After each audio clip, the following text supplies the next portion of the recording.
10 ವರ್ಷದ ಹಿಂದೆ ಏನಾಯಿತು? ಏನು ಅವಘಡ ಆಯಿತು ಅರ್ಚಕರೇ? ಅದೊಂದು ರಕ್ತಪಾತದ ಕಥೆ ಅಮ್ಮ.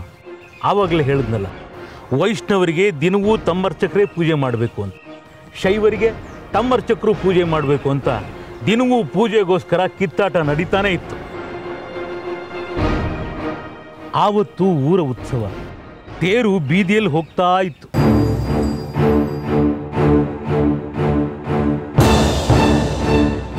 ವೈಷ್ಣವರ ಅರ್ಚಕರಾದ ಹರಿದಾಸ್ ಕುಲಕರ್ಣಿಯವರು ಆವತ್ತು ಪ್ರಧಾನ ಅರ್ಚಕರಾಗಿ ಪೂಜೆಯನ್ನ ನೆರವೇರಿಸ್ತಾ ಇದ್ರು.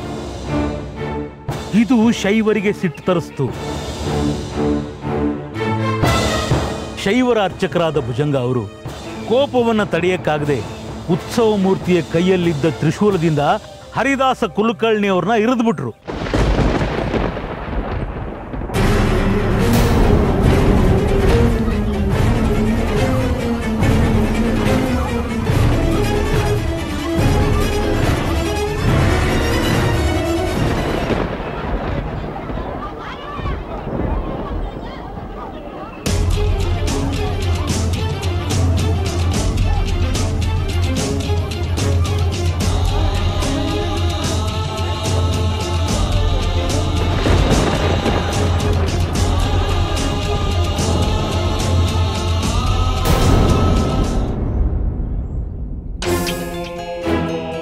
ಹರಿದಾಸ ಕುಲಕರ್ಣಿಯವರು ಉತ್ಸವದ ದಿನದಂದೇ ರಕ್ತದ ಮಡುವಿನಲ್ಲಿ ಬಿದ್ದು ಒದ್ದಾಡಿ ದೇವಸ್ಥಾನದ ಪ್ರಾಂಗಣದಲ್ಲಿನೇ ಪ್ರಾಣ ಬಿಟ್ಟರು.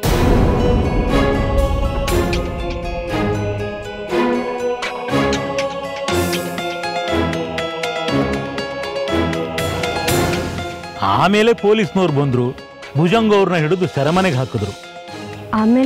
ಆವತ್ತೇ ಕೊನೆ. ಆಮೇಲಿಂದ ಬಾಗಿಲು ತೆಗಿಲಿಲ್ಲ. ದೇವಸ್ಥಾನ ಮುಚ್ಚೋಯ್ತು. 10 ವರ್ಷ ಕಳೀತು. ದೇವಸ್ಥಾನದಲ್ಲಿ ಪಂಥಗಳಿಗೋಸ್ಕರ ಜಗಳ ಆಡ್ಕೊಂಡು ಅರ್ಚಕರೇ ಕೊಲೆ ಮಾಡಿದ ತಪ್ಪು. ಆದ್ರೆ ಅದಕ್ಕೂ ದೇವಸ್ಥಾನದ ಬಾಗಿಲು ಮುಚ್ಚೋದಕ್ಕೂ ಏನ್ ಸಂಬಂಧ? ಸಂಬಂಧ ಇದೆ ತಾಯಿ, ಸಂಬಂಧ ಇದೆ. ಕೊಲೆ ಆದ್ರೆ ದೇವಸ್ಥಾನ ಶುದ್ಧಿ ಮಾಡಿ ಹೋಮ ಮಾಡಿ ಮತ್ತೆ ಪೂಜೆ ಶುರು ಮಾಡಬೇಕು. ವರ್ಷ ವರ್ಷ ನಡೆಯೋ ಉತ್ಸವನ ನಡೆಯೋ ಹಾಗೆ ಮಾಡಬೇಕು. ಆದ್ರೆ ಇದೇನಿದು ಹೊಸ ವರ್ಷೆ? ಕೊಲೆ ಆಯ್ತು ಅಂತ ದೇವಸ್ಥಾನ ಮುಚ್ಚಿದ್ರೆ ಅದು ಅಮ್ಮನವ್ರಿಗೆ ಮಾಡೋ ಅಪಚಾರ ಅಲ್ವಾ? ಹೌದು, ಹೀಗೆ ಮಾಡೋದು ತಪ್ಪೇ. ಆದ್ರೆ ನಮಗೆ ಬೇರೆ ದಾರಿ ಇಲ್ವಲ್ಲ. ದಾರಿ ಇಲ್ಲ ಅಂದ್ರೆ ಯಾರಾದ್ರೂ ದೇವಸ್ಥಾನದ ಬಾಗಿಲು ತೆಗೆಯೋದಕ್ಕೆ ಅಮ್ಮನವ್ರ ಸೇವೆ ಮಾಡೋದಕ್ಕೆ ಅಡ್ಡಿ ಆಗಿದ್ದಾರಾ? ಹೌದು, ಅವಳು ದೇವಸ್ಥಾನದ ಬಾಗಿಲು ತೆಗೆಯಕ್ಕೆ ಒಪ್ತಾ ಇಲ್ಲ. ಏನ್ ಮಾಡೋದು? ಅವಳು ಅವಳು ಅವಳು ಅಂತಿದ್ದೀರಲ್ಲ, ಯಾರವಳು?